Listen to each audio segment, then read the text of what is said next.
Falei, nono, beleza? Bem, vamos dar continuidade então à nossa aula de artes. Vamos falar um pouquinho sobre o cubismo.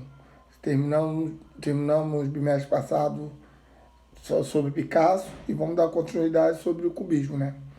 Eu vou dar uma aula explicativa hoje, mais voz mesmo e gestos. Não vou mostrar imagens para ficar mais fácil a compreensão semana que vem, na próxima aula nossa.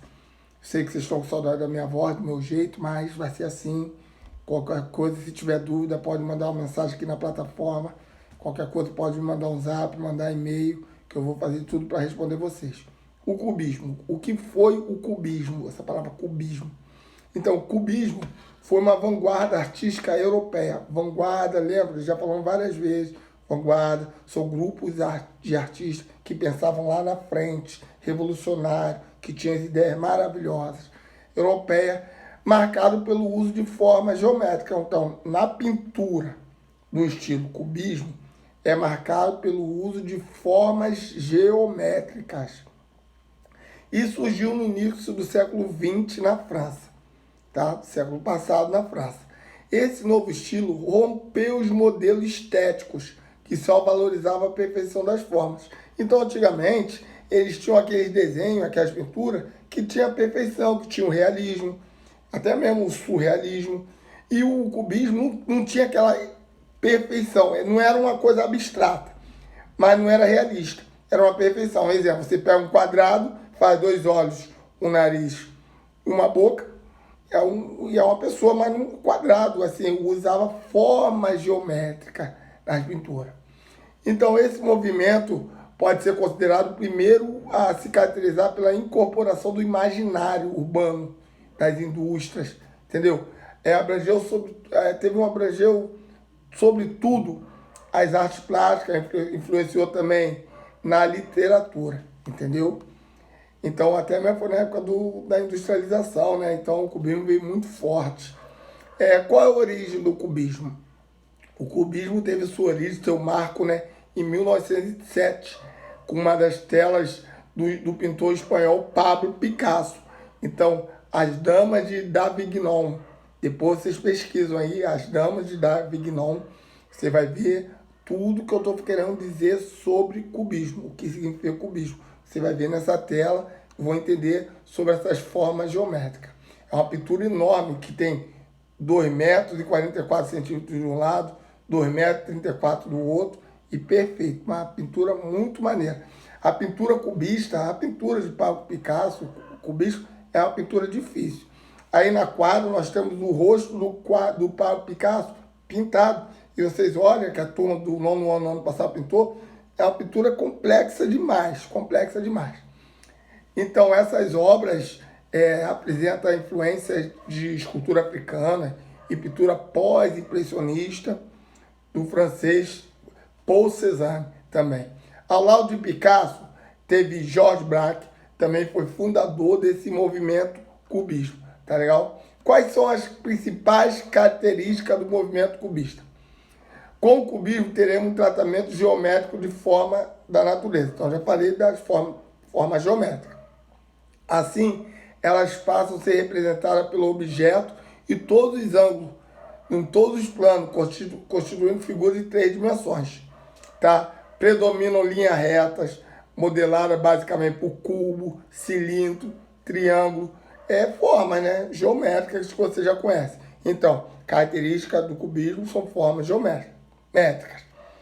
Essa técnica renuncia a perspectiva, profundidade, não tem nada disso. Assim como claro e escuro causa uma sensação de pintura escultórica. Assim, tá claro, tá escuro, igual esse quadro aqui, entendeu? Não tem nada disso, tá? Não imita aquilo que se cria. Então, o cubismo geralmente não imita, tá ligado? Nada, entendeu? Ele faz outra forma. É aquele desenho palitinho mesmo, quadradinho, é outra forma, tá? E o cubismo também teve duas fases.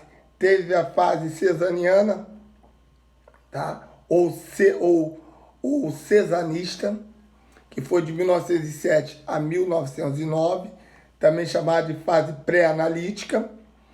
E teve a fase analítica, que foi de 1909 a 1912. E isso nós vamos conversar nas próximas aulas. Próxima dessas duas fases, teve a fase do cubismo sintético, em 1911. Eu estou deixando bem resumido assim o cubismo, para vocês terem uma noção, para na próxima aula, quando vierem os vídeos, vocês entenderem o que eu estou falando. Beleza? O cubismo e a ciência. No início do século XX, houve uma admirável convergência de saberes, interesses no campo do conhecimento. Então, descobrindo várias coisas novas. Nesse momento, a arte ia se colocar especialmente com o cubismo, em sintonia com investigações científicas, com a ponto que ocorria na física, na geometria, na aula de arte, na aula de desenho geométrico, e ali estava o cubismo. Quando o cubismo rompeu com o século com prioridade do uso de perspectiva, a falar, professor, o que é perspectiva? Perspectiva é aquele desenho que dá profundidade. Você vê que as escalas, vê as coisas no fundo, vê o desenho bem realista. O cubismo rompeu com isso, não tinha nada disso. Ele rompeu, né, e acabou por conduzir noções geométricas e teve mais facilidade para as pessoas que não tinham habilidades para pintar, começaram a pintar também. Isso permitiu que o artista cubista tivesse uma formulação conceitual espacial maravilhosa e inédita, entendeu? Porque trabalhava sempre todos os lados geométricos. A teoria, como a propriedade de espaço temporal, estão em afinidade com a teoria da relatividade de Einstein, né, de 1905. E também teve outro período do cubismo que é interessante vocês saberem, o cubismo no Brasil, né? No Brasil nós tivemos a Semana de Arte Moderna de 1922, que foi um movimento cubista que ganhou força nesse movimento, em 1922. Ainda que os artistas brasileiros não tenham se entregado às características cubistas, que a gente era muito modernista, a artista Tarsila de Amaral foi uma personalidade que utilizou característica cubista em suas telas, entendeu?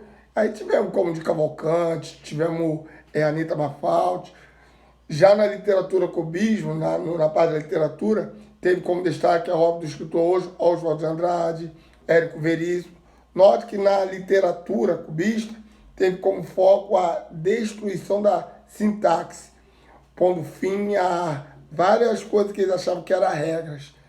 Tá? E quem eram os principais artistas cubistas? Pablo Picasso, George Braque, Juan Gris, Fernand Léger, Diego Rivera.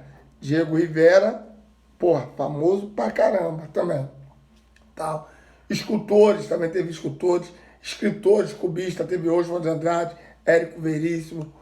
Tá? Então, galera, isso é só um resumão sobre o cubismo. É nessa nova viagem que nós vamos entrar esse bimestre agora. Combinado? Espero que tenha gostado. Quem não entendeu, repita o vídeo e assista várias vezes. Eu sei que falo rápido, sei que falo que eu rouco, sei que falo embolado, mas esse é o meu jeito e eu estou fazendo da melhor forma para vocês entenderem. Combinado? Um abraço, fique com Deus. Marcondes Rô, Colégio Líber Garcia.